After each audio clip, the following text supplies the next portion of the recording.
MST Asmaul হোসনা ইলা, আপনি লিখেছেন আমার বিয়ে হয়েছে ৮ মাস, অতীতে একটি হারাম সম্পর্ক ছিল যা স্বামী জেনেছেন। এখন তিনি মানসিকভাবে অস্থির, তিনি নাকি শান্তি পাচ্ছেন না, আমাকে ছাড়তেও চান না, আমিও চাই না, কিন্তু এতে আমাদের দাম্পত্য জীবনে সমস্যা হচ্ছে। এই অবস্থায় স্বামী স্ত্রীর সম্পর্ক কিভাবে স্বাভাবিক রাখতে পারি, আর আমি যে তওবা করেছি আল্লাহ তা কবুল করবেন কিনা। আমাতুল হাসান ইলা বোন, আপনার প্রশ্ন উত্তরে আমরা বলতে চাই, স্বামী স্ত্রীর মধ্যকার অনেক আলাপসালাপ হয়, এর মধ্যে অতীতের হারাম সম্পর্কের আলাপসালাপ স্বামী স্ত্রী পরস্পরের মধ্যে শেয়ার করাটাকে অনেকে মনে করেন এটা এক ধরনের আপনার সততার পরিচয়। হ্যাঁ, সন্দেহাতীতভাবে সত্য কথা বলাটা সততা, কিন্তু এই জিনিসগুলো বলার ফলশ্রুতিতে, যেমন আপনি বলেছেন আপনি ক্রাইসিসে আছেন, বহু মানুষ এরকম ক্রাইসিসে আছে। আর তাইবু মিনাজ যামবি কামাল্লা জাম্বালা, মানুষ হিসাবে কোনো গুনাহ হয়ে গেলে আল্লাহর কাছে যদি কেউ তওবা করেন, আল্লাহ তাআলা সে গুনাহ মাফ করে দেন, সে গুনাহ করা আর না করার মতো হয়ে যায় যদি আল্লাহ মাফ করে দেন। অতএব এরকম তওবা করার পর সেটা মানুষের কাছে বলে বেড়ানো, এটা হলো একটা সাক্ষী রাখার মতো। কিয়ামতের দিন এটা ক্রাইসিস তৈরি করবে, অর্থাৎ আপনি এই গুনাহটা করে আবার আরেকজনের কাছে বলেছেন, সে সাক্ষী হয়ে গেল, কিয়ামতের দিন এটা আপনাকে ভোগাতে পারে।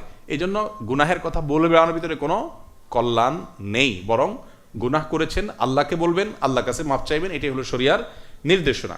এরপরও যেটি হয়েছে যে আপনি বলেছেন এখন অসুবিধা তৈরি হয়েছে, আমি মনে করি যে আপনাদের উভয়ের একজন দক্ষ আলেম যিনি কাউন্সিলিং করতে পারেন তার সাথে সাক্ষাৎ করা দরকার, একাধিক ব্যক্তির সাথে প্রয়োজনে সাক্ষাৎ করা দরকার, এবং স্বামী স্ত্রী উভয় একসাথে। তাহলে সেক্ষেত্রে আপনাদের মধ্যকার মীমাংসার কাজটা হয়তো একজন ভালো আলেম, বিচক্ষণ আলেম এবং কাউন্সিলিং ভালো করতে পারেন এরকম মানুষ হয়তো তিনি করতে পারেন। স্বামী যদি আমার এই বক্তব্য শুনে থাকেন, আমি তাকে বলবো যে স্ত্রী কোনো ভুল করেছেন, তিনি স্বীকার করেন, তিনি ভুল থেকে সরে এসেছেন, এরপরও সেটাকে ধরে রাখার ভিতরে কোনো কল্যাণ নাই, বরং মানুষকে ক্ষমা করা উচিত। আল্লাহ বলেছেন যে আল্লাহ রাব্বুল আলামিন ক্ষমাশীলতাকে পছন্দ করেন, আল্লাহ তাআলা ক্ষমাশীলতাকে ভালোবাসেন, ক্ষমাকারীদেরকে আল্লাহ ভালোবাসেন। এই জন্য মানুষকে ক্ষমা করতে জানা উচিত। এবং এক্ষেত্রে ভালো কোনো এক্সপার্ট কাউন্সিলর যদি থাকে অথবা সাইকোলজিস্ট যদি থাকে, তাহলে সেক্ষেত্রে আপনাদেরকে হেল্প করতে পারে। আমি শুধু এটুকু বলবো যে আপনি আল্লাহর কোনো এক বান্দা বা বান্দিকে যদি মাফ করতে আপনার ইতস্তত হয়, কিয়ামতের ময়দানে আপনার আমার অজস্র গুনাহ নিয়ে আমরা দাঁড়াতে হতে পারে, সেদিন আল্লাহর কাছে আমরা কি বলবো? অবশ্যই আমাদের মানুষকে মাফ করতে সচেষ্ট হওয়া উচিত। কাউকে মাফ না করে যদি আপনি মনে কষ্ট ধরে রাখেন, তাহলে কষ্টটা আপনারই হবে, অন্য কারোর হবে না। আর যদি মাফ করে দেন, তাহলে যাকে মাফ করে দিয়েছেন তার উপকার হোক বা না হোক, আপনি মানসিকভাবে স্ট্রেসলেস হয়ে যাবেন, আপনি দেখবেন যে আপনি অনেক ভালো ফিল করছেন। এই জন্য কষ্ট ধরে রাখার ভিতরে কোনো কল্যাণ নাই, বরং আপনি যদি চান আল্লাহ আপনাকে ভালোবাসুক, তাহলে আপনি মানুষকে মাফ করতে হবে। এবং এই জন্য যতটুকু প্রশস্ত দরকার সেটি আমাদের মধ্যে থাকা উচিত, এবং ইসলাম এক্ষেত্রে আপনাকে মাফ করার জন্যই উৎসাহিত করে, আল্লাহকে খুশি করার জন্য। আমি আপনাকে বিনীতভাবে অনুরোধ করব যে আপনার স্ত্রীর এই বিষয়টাকে আপনি সম্পূর্ণ ক্ষমাসুন্দর দৃষ্টিতে দেখুন, এবং শয়তান স্বামী স্ত্রীর মধ্যে দূরত্ব সৃষ্টি করবার চেষ্টা করে, এটাকে বড় করে দেখাবার চেষ্টা যখনই আপনার মনের মধ্যে আপনার তৈরি হয়, আপনি বুঝবেন এখানে শয়তান আমাদের মধ্যে দূরত্ব সৃষ্টি করবার চেষ্টা করছে। আপনারা অনেকে হাদিস শুনেছেন, সহিহ মুসলিম বর্ণিত হয়েছে, নবী আলাইহিস সালাম বলেছেন, শয়তান পানির উপরে তার সিংহাসন রাখে এবং অজস্র অপকর্ম করার পর তার বিভিন্ন সদস্যরা এসে যখন শয়তানের দলনেতাকে বলে যে আমি আজ অমুককে দিয়ে অমুক গুনাহ করিয়েছি, মানুষ খুন করিয়েছি, মাদক সেবন করিয়েছি, খারাপ কাজ করিয়েছি, তো শয়তান তার অনুসারী বা তার যে সদস্যরা আছে তাদেরকে অ্যাপ্রিসিয়েট করে। যখনই কোনো সদস্য এসে বলে আমি অমুক ফ্যামিলিতে স্বামী স্ত্রীর মধ্যে বিচ্ছেদ ঘটিয়েছি, তখন শয়তান সবচেয়ে বেশি অ্যাপ্রিসিয়েট করে এবং সবচেয়ে বেশি বলে তুমি কাজের কাজ করেছো।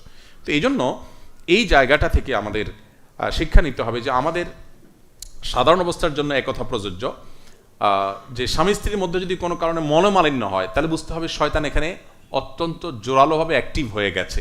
এখানে আমাদের চ্যালেঞ্জ হলো নিজে ছোট হয়ে হোক, নিজের ভুল স্বীকার করে হোক, আরেকজনকে ক্ষমা করে হোক, যে কোনো মূল্যে দূরত্ব কমাবার জন্য উদ্যোগ নিতে হবে। এবং এই জন্যই তো দেখবেন স্ত্রীর সাথে শারীরিক সম্পর্ক করার সময় পর্যন্ত দোয়া শেখানো হয়েছে, শয়তান থেকে পানা চাওয়ার দোয়া। স্বামী স্ত্রীর মধ্যে দূরত্ব সৃষ্টি শয়তান করে থাকে, এই জন্য একেবারে প্রথম সাক্ষাৎ যেদিন হয় স্বামী স্ত্রীর, সেদিনও কিন্তু দোয়া শেখানো হয়েছে। আপনি লক্ষ্য করবেন যে পরস্পর থেকে যেন উপকারিতা অর্জন করতে পারে, ক্ষতি থেকে যেন পরস্পর থেকে বেঁচে থাকতে পারে। এই জন্য আজকের পৃথিবীতে পরিবার ভাঙার জন্য চতুর্দিকে হাজারো আয়োজন আছে, এগুলোর বিরুদ্ধে আমাদেরকে অবস্থান গ্রহণ করতে হবে এবং দাম্পত্য সম্পর্কগুলো টেকাবার জন্য সর্বোচ্চ স্যাক্রিফাইস করতে হবে। যে যত বেশি স্যাক্রিফাইস করবেন আল্লাহ তার উপরে তত বেশি সন্তুষ্ট হবেন।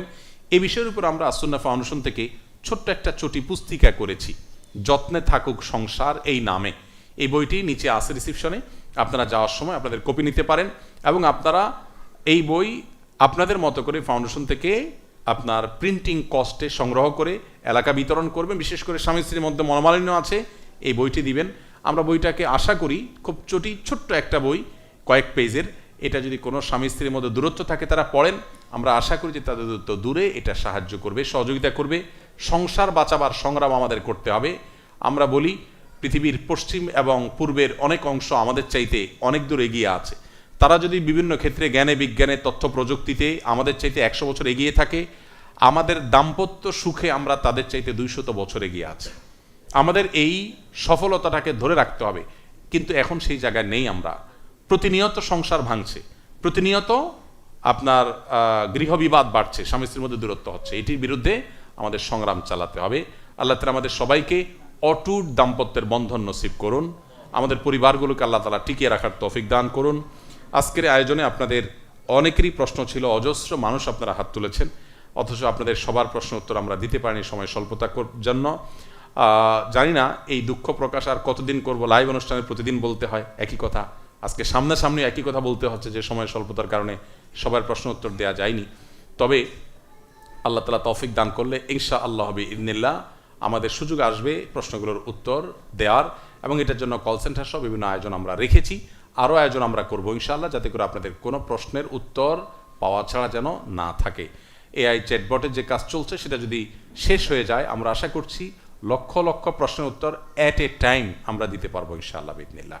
তো আল্লাহ তাআলা আমাদেরকে সেই তৌফিক দান করুন, এবং আপনারা ধৈর্য ধারণ করেছেন, দূর দূরান্ত থেকে এসেছেন, সেজন্য আপনাদের সবাইকে ধন্যবাদ জানিয়ে আজকের মতো এখানে শেষ করছি।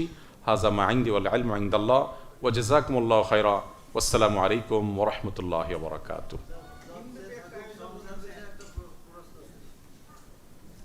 ব্যক্তিগতভাবে জানার চেষ্টা করি ইনশাআল্লাহ। কি বিষয়?